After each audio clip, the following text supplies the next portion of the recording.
Good afternoon. My name is Charlene Langat, a medical officer at the Greenview Nursing Home. Greenview Nursing Home is a facility located in Kericho town with a 20-bed capacity. We also have outpatient services complete with a lab and a renal unit. Karibuni wote. Today we'll be discussing lifestyle diseases with a focus on diabetes. So diabetes is a lifestyle disease. It's a metabolic disorder where we have a dysregulation of sugar control in the blood. The main problem is usually with a hormone called insulin. Insulin is mostly involved in regulating sugar.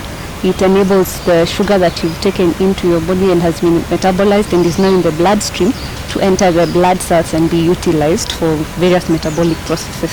So in diabetes, you either don't have any insulin or you have it, but your tissues are not sensitive to it.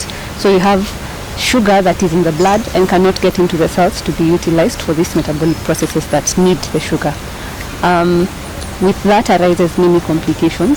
So for diabetic patients, most symptoms that they commonly present with are, we usually call them the 3 Ps: polyuria, polydipsia, and polyphagia.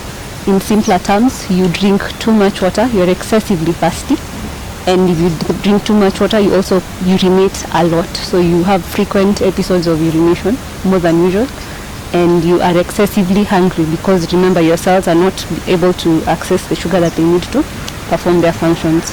So you're drinking too much water, you're urinating a lot, and you're eating a lot. Other symptoms are also associated with diabetes, but we will not cover them, they're not as common.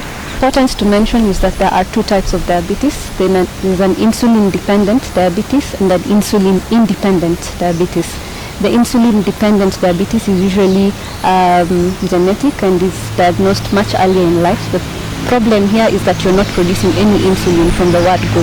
So most patients will be diagnosed before the age of 30 years and will be started on insulin and continue on with it for life.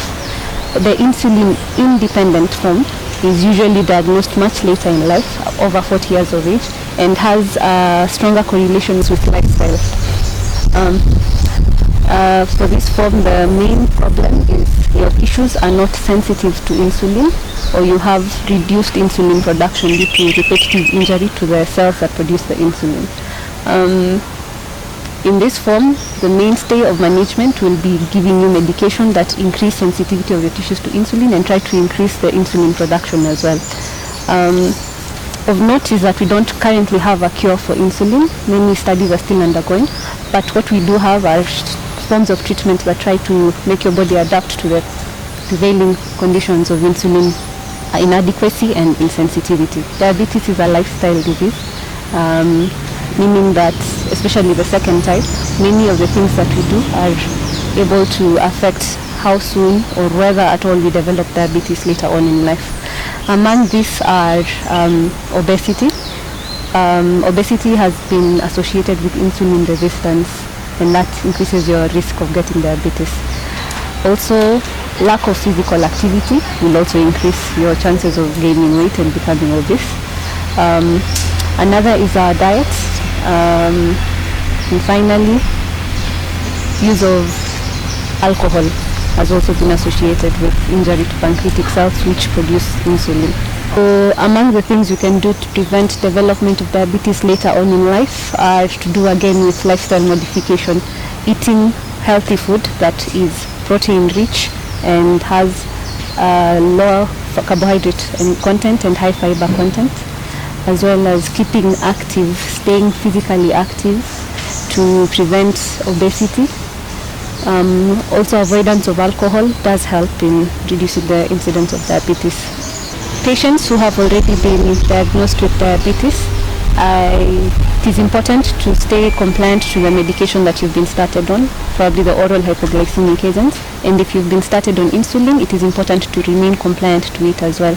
Any adjustments that need to be made to your medication will be in conjunction with your doctor. It is also important to be keen on your nutrition when you're diabetic, to make sure that you do not tamper with the sugar regulation in your body.